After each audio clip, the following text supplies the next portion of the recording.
Now, big with August Fáilte tá an Airnach Woodworker's Diary. So as you can see, it's the 28th of August, very overcast, and I dare say it's going to rain very shortly. And it's 10 past 11 in the morning. I'm out and about early. Anyway, today's project, right, is the 200-year-old piece of wood. I think it's walnut. They were told it was oak. And another guy by the name Paul Sloan, an Irish museum carpenter, a nice chap, he says it's elm.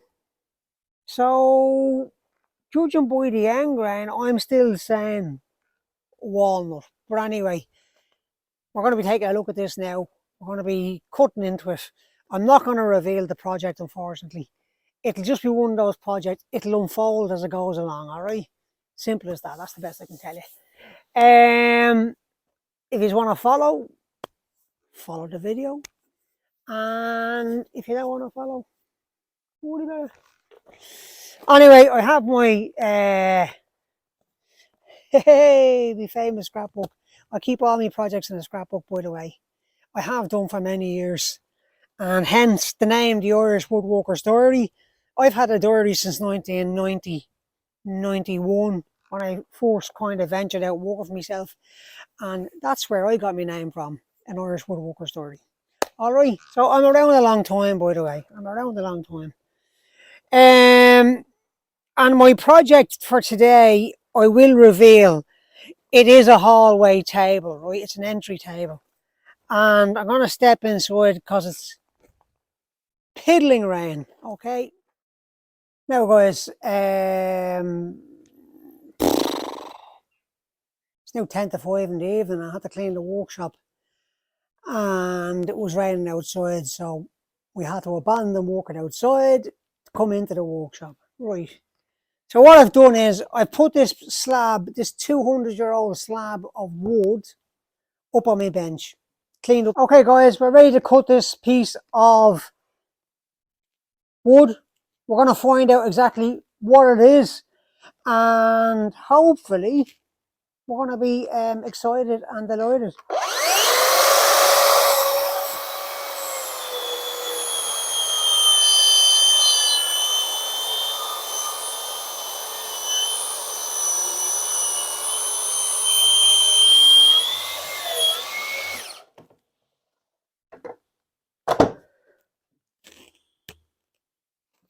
And I can tell you, I don't know what timber this is now, to be honest with you. I have no idea. So,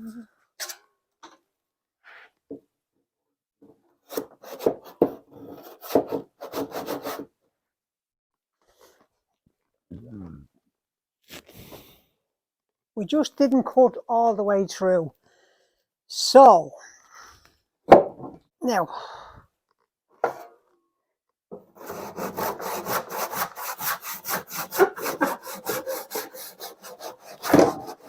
there you go.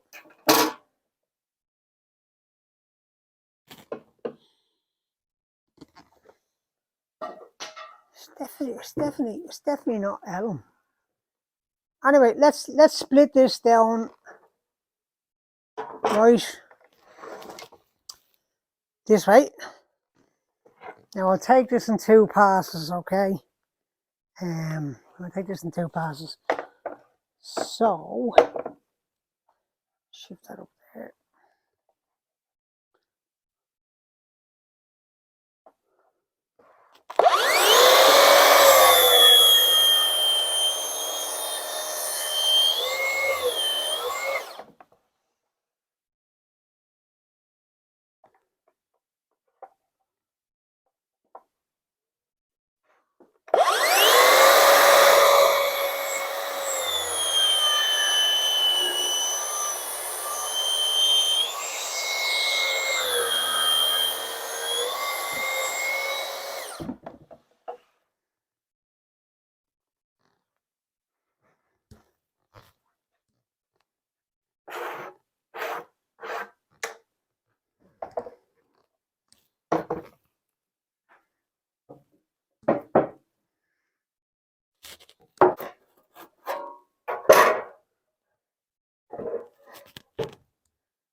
Well, I'll tell you what, guys.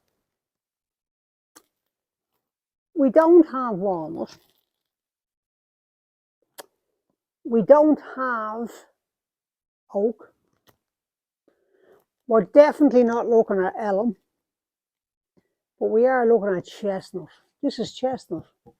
And my God, this is beautiful chestnut. Look at that. Huh? So I suppose the best thing now to do is to, look at that, guys. Honestly, 200-year-old chestnut. That's what we're looking at. Oh, look at the beautiful tight grain on that. Huh? Where the hell did you get it? Anyway, I'm delighted I found out what wood it was. So it's chestnut, right? We're now dealing with chestnut.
Okay, guys, this is it. Chestnut. Absolutely beautiful chestnut. So, guys, what we thought was a lovely piece of oak, and then I thought it was walnut, and the other chap thought it was elm. Thankfully, it's not elm. I don't like working with elm. It's a devil to work with. But the smell of this, beautiful. 200-year-old chestnut. I'll take that any day of the week, pal. I'll take that any day of the week. So, I found a positive for Monday. So I'm going to go away now. I'm going to pull out one of my best hand plans and I'm going to plan the top of this with one of my Veritas. I'm probably going to pull out the number 7 and we'll run it over this, get a few nice shavings, a few pictures of the shavings. And guys, that's really it. Just an intro into what I'm doing this week. This week is this build and I am very, very, very excited. And also I think it's my last treatment this week, so hopefully, fingers crossed, Thursday, 6 months straight of treatment. I hope the good God is finished for a while. I'm absolutely worn out, to tell you the truth. Right, and amongst this, right, there's another build on the vintage tool patch in October, November. It'll be an 8-week project, so, you know, guys, you know, like 4 weeks is probably not enough for the little stool, to be honest with you. I realise that now, so, you know, the vintage tool patch will run 6, hopefully next year, 6 more challenges, and you'll get your 8 weeks to do them, you know.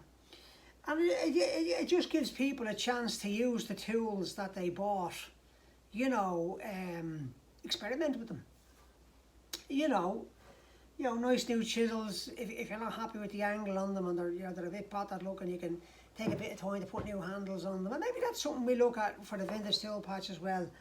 Building a few tools, making our own tools, tool handles, you know, restoring a tool.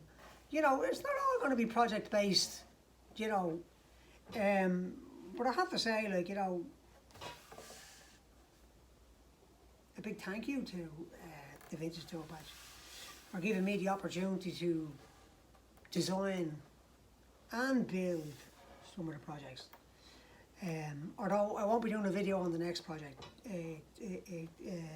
I'll just be posting because, you know, there's a lot of effort goes into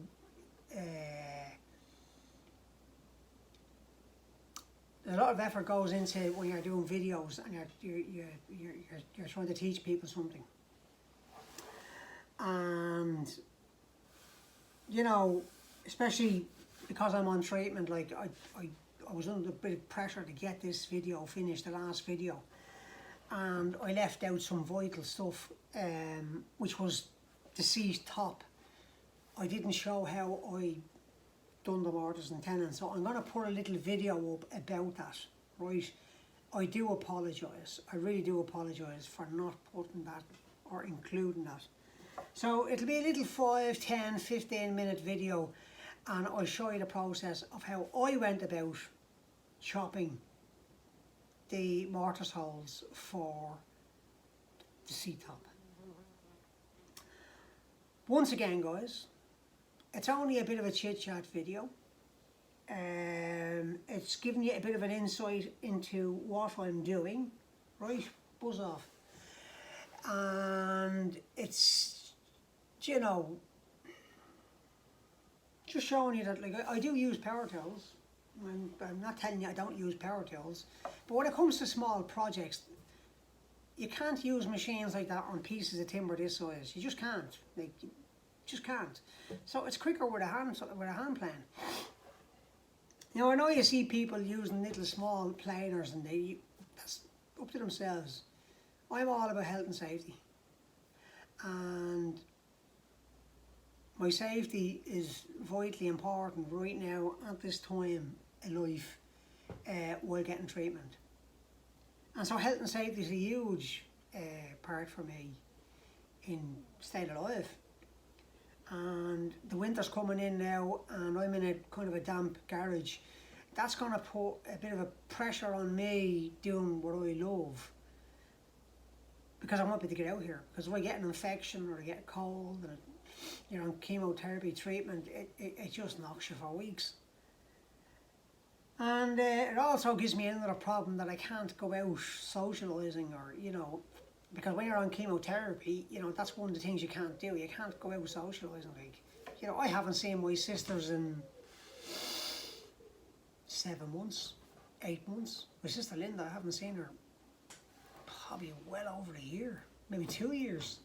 You know, since this whole cancer started, you know, I've been housebound. And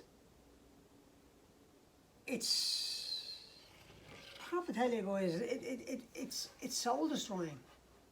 It's soul destroying when my wife can only take me out once a week, and we have to pick and choose where we're going and make sure it's not a crowded area. And, you know, and we picked Kilkenny last week. It wasn't crowded. The shops weren't busy. Great. I was able to go in and out and do my own thing. But as soon as the bad weather comes in and we end up getting this type of flu, COVID-19 type thing, you know, that's me fecked. I'm stuck in here again. And it's been a long drawn process for me being stuck in the house. And what I do at the Vintage Tool Patch, that's my safe haven. You know, I done no woodwork for 4 months of this year. And it was Lee Patchell had messaged me and asked me how I was doing and was I doing all right, and, you know, he said he'd like to see me back doing a bit of woodwork, you know. Jeez, we haven't seen you on Facebook or Instagram. And I got thinking about it, and it was me who messaged Lee, and I said to Lee, says, you know, what do you think if we ran a bit of a, you know, build challenge? And he said, about what? And I drew the basic box. Now, it wasn't my idea. The basic box was the English woodworker's idea, you know. Maguire, what's his name? Oh, Jesus, lovely man, fantastic woodworker. Richard Maguire. And it wasn't my idea. But I tell you what, that man knows how to set people up in starting out in woodwork. Because, you know, the humble basic, you know, the humble butt joint, because that's what it is. We get two bits of timber together and we nail them. Put a half lap and nail it. We use glue, we use nails. No fancy joints. Who wants a fancy joint? And it's all about learning. And I put that to Lee, and Lee said, yeah, that's a great idea. And I said, what it'll do for the sellers is, like, you know, especially on the tool patch, it'll give the sellers a really good idea as to what woodworkers are looking for. And it's proved successful, you know, and the first, the box, I think we got 10 people participating in that, and, you know, Ed Sprack done a lovely number 78, was it, or 79, 78, I think. And he put, you know, Ed 79 on it, you know. And that's where he keeps his hand playing. And he done a lovely job on it. And he used, the timber was, like, the selection of timber was beautiful. And there was other people done a great job too. Andrea done a lovely job. Hers turned out well. The finish, how she got that finish on her wooden box that she made was just out of this world. She really is an expert when it comes to finishes, I'll tell you that much. And her woodworking skills are very good too. I'm not, you know, but her finishes were fantastic. And here's my wife, so anyway, guys, like I said, this is just a little bit of a chit chat video. It's not a particular start build project type thing. I suppose there is. This is Croffy's bench, and you know, if this piece looks this stunning, what's that piece going to look like? It might be even more figure in that, but the grain is so tight. I mean, it's lovely. It's beautiful. Anyway, guys, I really do thank everybody that follows my YouTube channel. You know, really appreciate you coming and going. I have as many people drop off it as they do add to it. And same with Instagram. Instagram is typically terribly bad. You know, people follow you and then they unfollow you, you know. Anyway, that's their personal choice. If they like what they see, they'll stay. If they don't, it's up to yourselves. But all I can tell you guys about me is that, you know, what you see is what you get. You know, there's no hidden camera tricks. I'm looking at a camera here now. It's an iPhone 8. And, you know, it does what I want it to do. I use the setup that's on it, the iMovies. I don't pay for anything special or any special camera tricks, and I don't have anyone standing watching me, you know, with a camera doing all this bullshit. You just get what you see, you know, and I can only get so much in because I can't spend the day running around with a camera because, you know, sometimes I'm well enough and sometimes I'm not.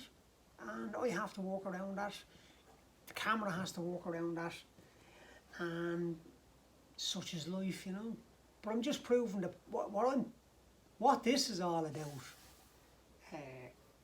you know, an Irish woodworker's story is just letting other people know that, like, you're not well, but get out to the bloody shed or go take up gardening, or, you know, like I tried a bit of gardening there today. I had a major surgery here on the pancreas, you know, I must have a 350mm scar where he opened me up.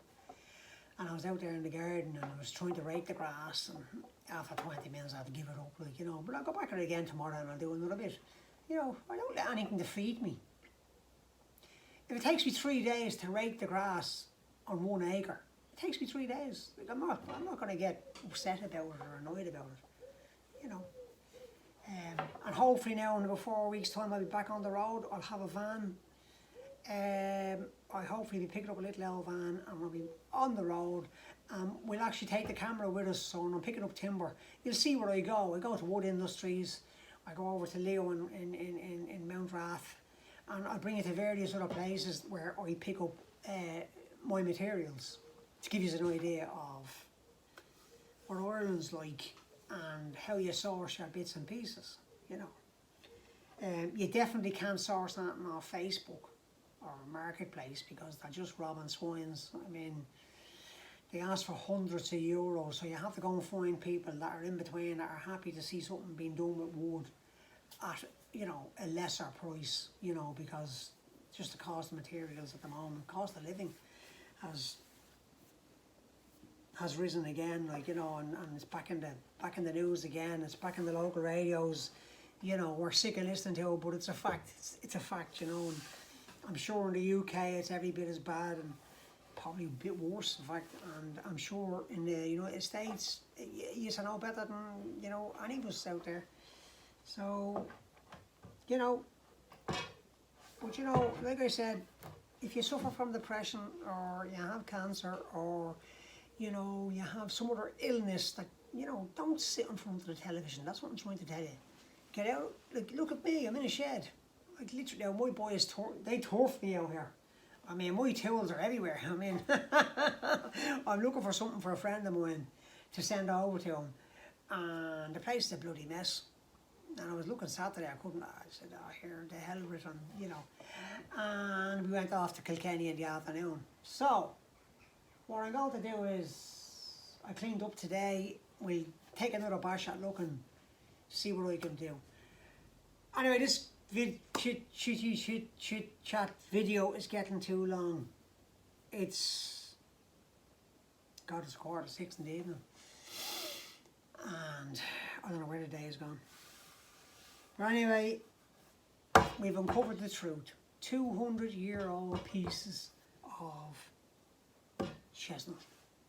And I couldn't be happier. From an Irish woodworker story, I'm Phil Gaynor. Thanks for listening to The Waffle. Cheers, guys.